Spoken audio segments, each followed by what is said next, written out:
આ છે અમારી નાનકડી એવી ઘરે બનાવેલી હાથે બનાવેલી વાડી અને વાડીમાં વાવી દીધું છે બકાલું. તો બકાલામાં રોગચાળો આવી ગયો છે અને ગળો આવ્યો છે, તો એના માટે શું કરવું? વિડીયો પૂરો જોઈજો મિત્રો. આજે આપણો આવ્યો છે આ પહેલો વિડીયો, અને વિડીયો આપણે પ્રથમ વિડીયો આપણે અપલોડ કર્યો છે. તો નવી ચેનલ છે તો ચેનલને સબસ્ક્રાઈબ કરવાનું ભૂલતા નહીં અને સાથ અને સપોર્ટ આપ. તો આજના વિડીયોની અંદર તમારું બધાનું હાર્દિક સ્વાગત છે. તો મિત્રો આજે આપણે તમને બતાવવું કે આપણે ઘરે બકાલાનું વાવેતર કર્યું છે અને કઈ રીતે બકાલું આપણે ઘરે વાવ્યું છે. તો ચાલો વિડીયોમાં બનાવી રહીજો. તો આ બાજુ જુઓ મિત્રો, અહીંયા આપણે મગ વાવ્યા હતા. તો મગને જુઓ શીંગો આવી ગઈ છે અને આપણે ઘરે જ તે જો આપણે કોઈ વાડીમાં વાવેતર નથી કરેલું, આપણે ઘરે વાવેતર કરેલું છે. તો ગુવાર છે અને આ બાજુ જો આ કારેલા છે. પછી અહીંયા તમે જો આપણે મરચીનો રોપ નાખ્યો, તો મરચીનો રોપ અને ઘણી બધી મરચી મોટી પણ થઈ ગઈ છે. તમે જો આને હવે ફૂલ આવે એટલે આને હવે મરચાં આવવાનું ચાલુ થઈ જાય છે.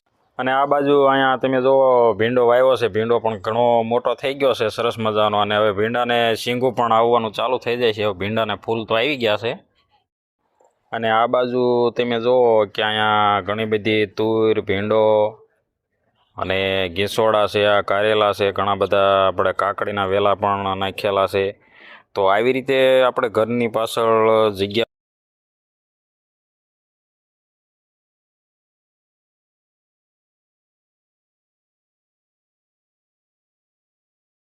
અને આ બાજુ જો આપણે અડવીના પાન કે જેના ઢોકળા બનાવવામાં આવે છે, તો આપણે એ પાન પણ અહીંયા વાવી દીધા છે.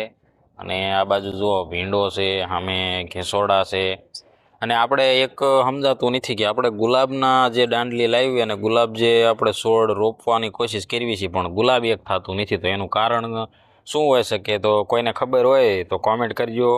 અને આપણે ભીંડાની અંદર આપણે તમે જો ગળો આવી ગયો છે, તો આના માટે શું કરવું? જે કોઈ ખેડૂત મિત્રો આપણો વિડીયો જોતા હોય તો જરાક સજેશન આપજો. અને છોડને તમે જો ખરેખર ફૂલ અને શીંગું પણ આવવા મળે છે. તો આ બધું આપણે ઘરે કરેલું છે. તો આપણે પહેલી વખત અખતરો કર્યો છે.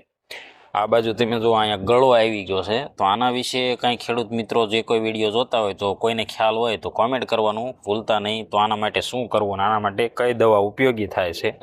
તો તમને આ મારી પાછળ આવી રીતે વાવેતર દેખાતું છે, તો કંઈક આપણે આવી રીતે ઘરે વાવેતર કરેલું છે. તમે કોઈ આવી રીતે ઘરે વાવેતર કરો છો કે નહીં? જરાક કોમેન્ટ કરવાનું ભૂલતા નહીં અને આપણી ચેનલને સબસ્ક્રાઈબ કરવાનું ભૂલતા નહીં. અને આમાં આપણે તમને કીધું એમ કે આમાં ગળો આવી ગયેલો છે, તો એના માટે શું કરવું? તો કોઈ ખેડૂત મિત્રો આપણો વિડીયો જોતા હોય તો અવશ્ય એક વખત કોમેન્ટ કરીને જણાવજો. તો જો તમે મારી પાછળ જુઓ ભીંડો બધું સરસ મજાનું થઈ ગયું છે, પણ એક આવી રીતનું છે. જો તમને કોઈને ખબર હોય તો કોમેન્ટ કરવાનું ભૂલતા નહીં અને આપણી ચેનલને સબસ્ક્રાઈબ કરવાનું ભૂલતા નહીં.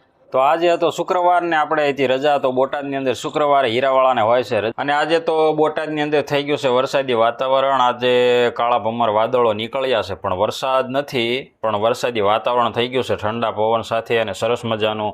તમે જોવા શકલી અહીંયા કણા જો કલરવ. યુટ્યુબની અંદર આજે આ પહેલો વિડીયો છે અને ફેસબુકની અંદર સુરેશ ડી પરમાર આપણી આઈડી છે. તો આપણે યુટ્યુબની અંદર આજે પહેલો વિડીયો અપલોડ કરવાનો છે. તો સાથ અને સપોર્ટ બધા આપતા રહીજો. અને આજે આપણે જ્ઞાનારો કંપનીનું માયક પણ મંગાવી લીધું છે. તો આનો અવાજ આ વિડીયોની અંદર જે આવે છે એ આ માયકનો અવાજ આવે છે.